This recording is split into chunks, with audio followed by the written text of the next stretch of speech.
Get ready to Allplan Shortcut. Meist haben Sie einen Plan mit Plankopf vorliegen. Wenn Sie dann auf Drucken gehen, kann es Ihnen ganz schnell passieren, dass Sie eine kleine blaue Linie übersehen, und zwar diese hier. Diese kleine blaue Linie hilft dem Drucker zu erkennen, wo Ihr Druckbereich liegt. Wenn Sie dem Drucker nicht hier vorab in der Planung angeben, wir arbeiten heute, mein Freund, mit A3 oder A0 oder was auch immer, dann wird er nur diesen Druckbereich fassen und drucken können. Ich habe hier den großen Plankopf gewählt, den internationalen Plankopf mit der Schrägfaltung, wie Sie hier oben sehen, aber dieser hat hier nicht Platz. Was also tun?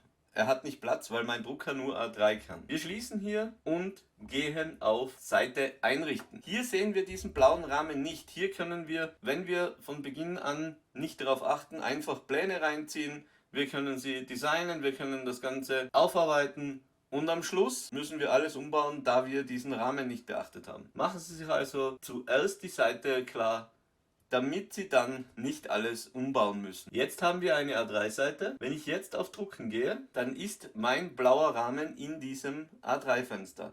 Und nur wenn diese beiden übereinander stimmen, haben Sie eine reelle Chance, einen sauberen Druck zu erhalten. Achtung! Hier die Druckränder nicht überarbeiten. Er gibt Ihnen kein Alarmsignal. Es wird hier nichts gesagt, außer der Drucker hat einen Hinweis, dass Sie außerhalb des druckbaren Bereiches liegen, wobei für ihn endet der druckbare Bereich hier und Ihre Zeichenfläche endet hier. Der Grund für das ist simpel. Das ist die Lochleiste. Sie haben hier ein A3, wird also mittig gefalten, haben Sie zwei A4.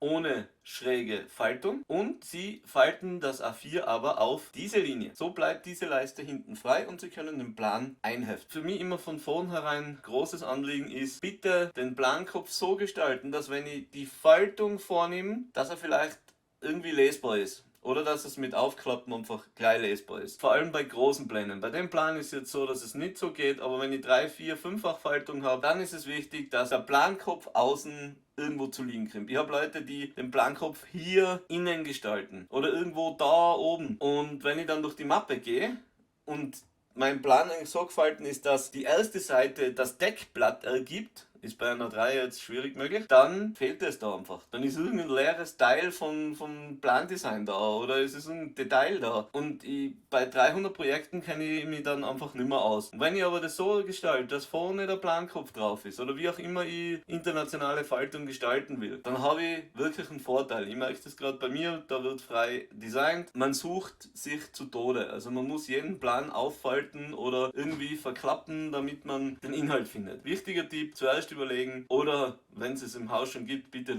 diese Art von Planfaltung übernehmen. Das war's zum Einstellen für den druckbaren Bereich. Für den Planrahmen gibt es ein eigenes Tutorial. Bei Fragen bitte gern in die Kommentare schreiben, die Videos gerne teilen und gerne auch kommentieren, wenn euch etwas fehlt. Vielen Dank und bis zum nächsten Mal.